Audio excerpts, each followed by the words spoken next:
What's up, Internet? My name is Michael Cook, and this is Blue Giant Media. We're here to help you find, learn, and play the games that you love. Today, we've got Railroad Inc. This is by Lorenzo Silva and Hjalmar Hach. It is published by Horrible Games and Cool Mini or Not. We're going to go ahead and take a look at how this game is set up, which is, luckily, very quick. And then we're going to go through the rules a little bit, get a feel for how the game plays, so you can see whether it's the kind of game that you might like to add to your collection, or dig into a little bit deeper. And so let's jump right in with a ready, set, play.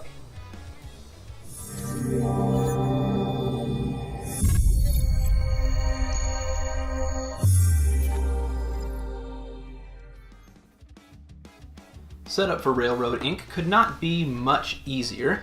You're just going to open it up, give each player one of these boards and one marker, and then pull out the dice. If you're going to play with a base game, you will only need the 4 dice, and then that's it. You're ready to go. If you want to play with the expansions, you'll just go ahead and choose which one or ones you want to play with. You can also go ahead and combine these in any way, shape, and form that you want to. Each set operates pretty much the same way, except for the expansions that each one offers. You're going to give one board, one marker, and pull out the 4 starting dice. So, what you're going to do, and we'll just first talk about a base game, and we'll just go ahead and do it solo, even though technically the game goes from 2 to 6 or 12 players if you have both sets. You can, and really theoretically, it's just as many as you want that you have boards. You can even print these things out on paper and just use the scratch paper to play up to 50, it doesn't matter, which is one of the nice things about the game.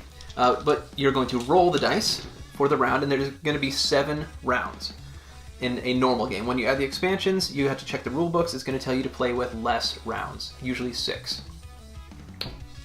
But you are going, and I always do that. I always pull the one from here because I think that the marker is going to be under there, but it's under the other end. So you're going to take these 4 types of roads and railroads that are rolled, and you're going to be drawing them on the board. When you draw them on the board, they have to first, well, always, be connected to another road or railroad, meaning at the beginning of the game you're going to start at the outside of the board. So down here you have road, and then here you have railroad, road, railroad, and it alternates all the way around. So make sure you pay attention to that. You can't start with a road into a railroad. So let's say, and you can kind of, if you're playing solo especially, it's really easy to do this and just kind of ballpark things. So let's say maybe you want to go like this and like that, and then maybe you want to go, let's say you want to go like that. And you can break things up too. You can go like this. You can do just about anything that you want to do. Go like that. Maybe you want to go like this and like that. That's legit. And maybe, why don't we say that we want to do that? So once you've decided what you want to do, and you can visualize them on the table, you're just going to go ahead and draw those on there. So for roads, I just connect straight through and draw dashes down the middle, since I'm terrible at drawing. Then for the railroads, just make sure you connect to the middle. Each one of these has 3 little tick marks on it. So go through the middle for the railroad, connect the 2 outer lines for any road. The other thing that you're going to do is in each of these boxes that you draw something, you're going to write the round it is. So this is round 1. Then let's see, I'll draw this one here. And going through, that's round 1. And then we are going to go like this.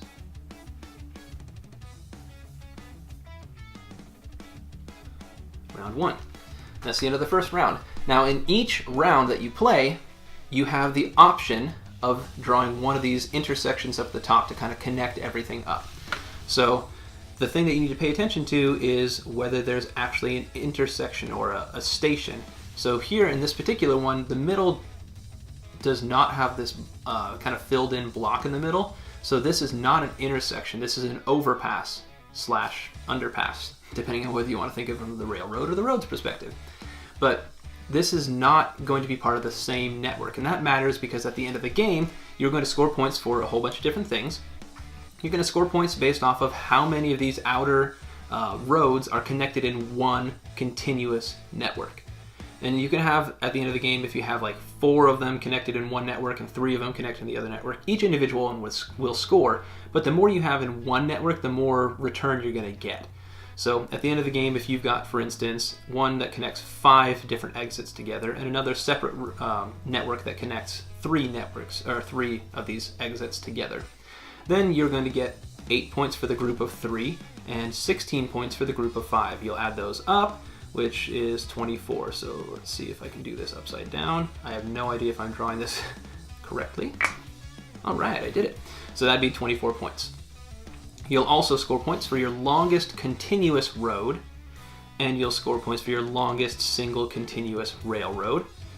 And that cannot be interrupted by road. You can't say, okay, well, this is 4 spaces of railroad, then 5 spaces of road, and then 3 more spaces of railroad. So that's 1, 2, 3, 4, 5, 6, 7 railroad.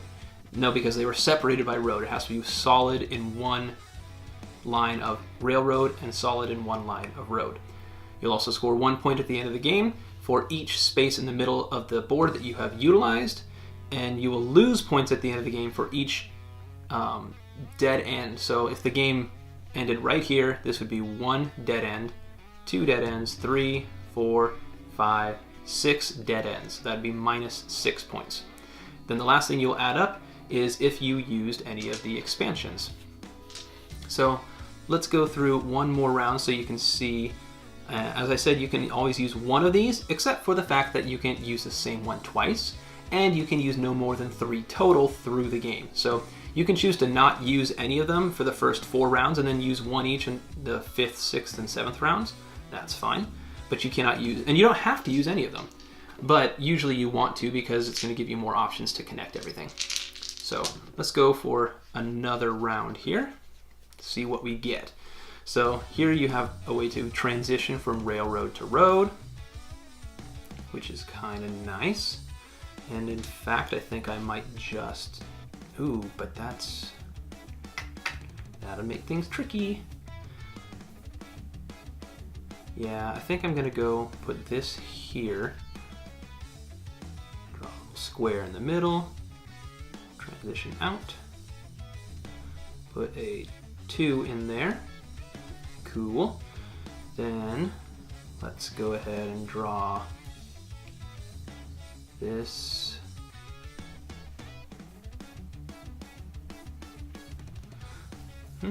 That makes me second guess what I just did. I think I will. And you can change these things as long as it's still in that round.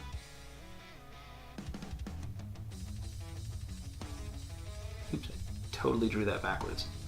See, I'm going to put this one here so that it can transition from road to railroad to make it easier to get there. And then I'm going to use that one to connect. Alright, so I used those 3. I did not use this one, so I can go ahead and do that. 1, 2, 3, 4, 5. And at this point I still haven't used any of these, and now I have 2 exits connected. Now, I'm still hoping to find a way to make this railroad connect to this road somehow. And I also have this transition to be able to go over there. I have a whole bunch of possibilities. I could end up using one of these to basically make it so I have a 4-way connection here so that this has an intersection to circle back. That might be nice. So maybe I'll go ahead and maybe I'll plan for that. I'll do one more round, just to. I'll for sure make it happen in this round. So, then there's that. The plot thickens. Okay, well, I will now go like this with this one. Go 3. Did I do that right? Nope, that's an E. There's a 3 there. And that's the first one of those. I can do this one.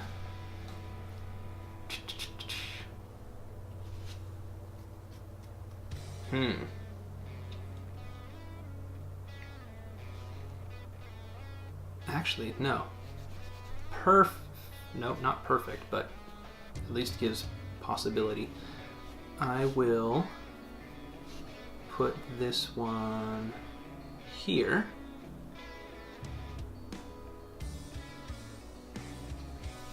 Nope, that's an E again. 3, and then 3, and I can do this again.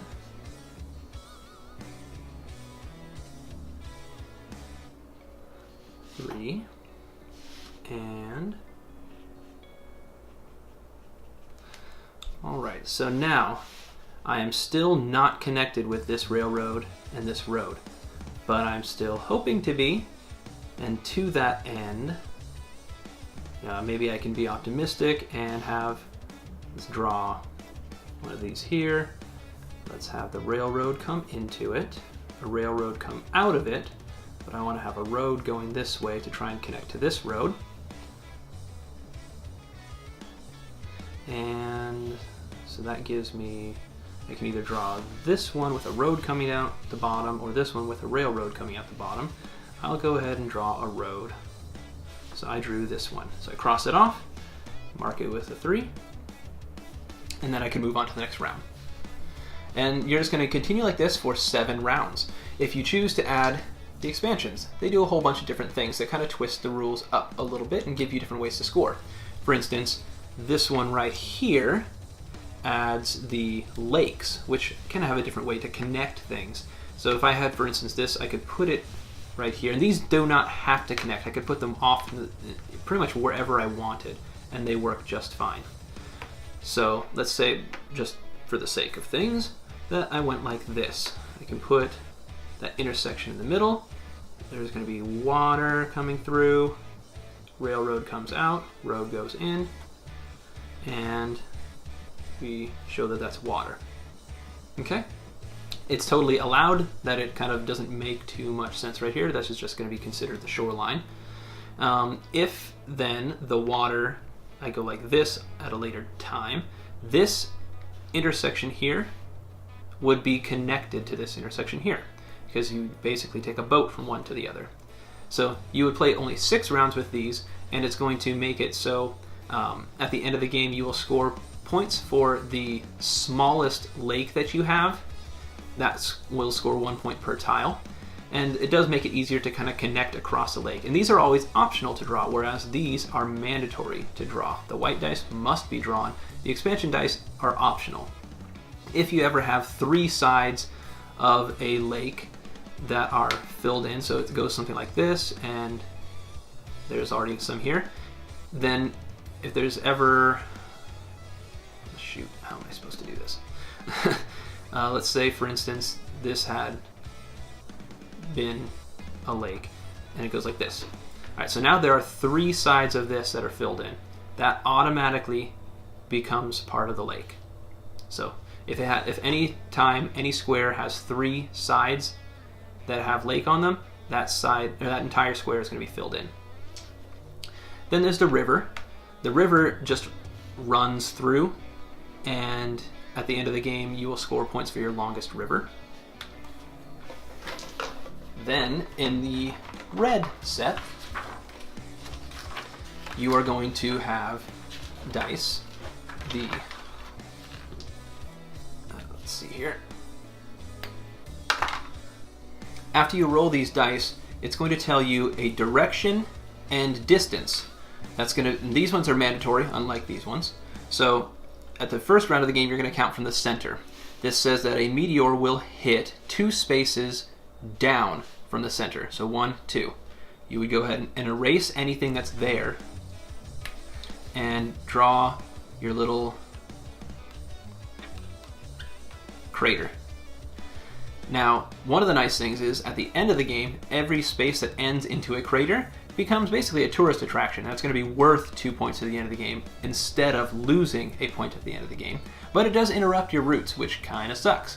So it gives a little bit of variability, a little bit of randomness that comes in play. And then the lava expansion, you will similarly roll the dice, and there will be a volcano in the center of the board. Go ahead and erase a little bit more of this.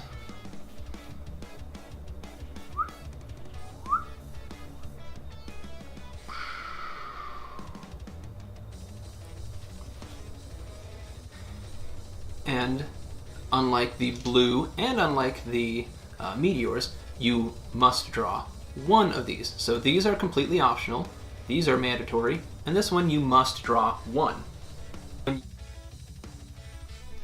So when you have this, it's going to be filled with lava. So you can just color in if you want. And every time you draw, you have to add connected to that volcano.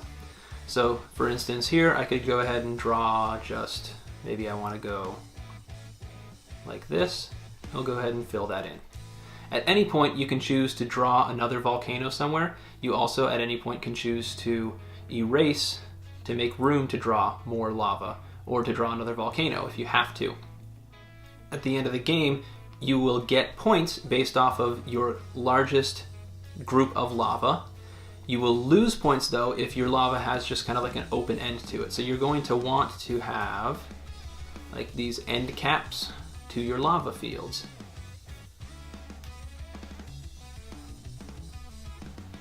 And you're going to want to have the whole thing capped off.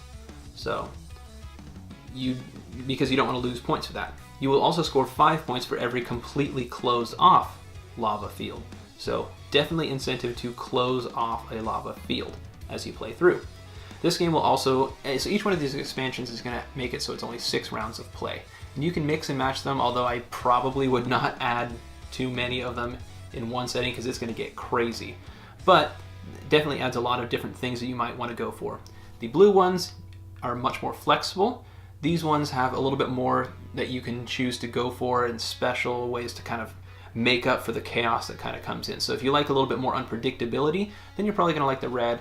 The blue one is going to be a little bit more chill.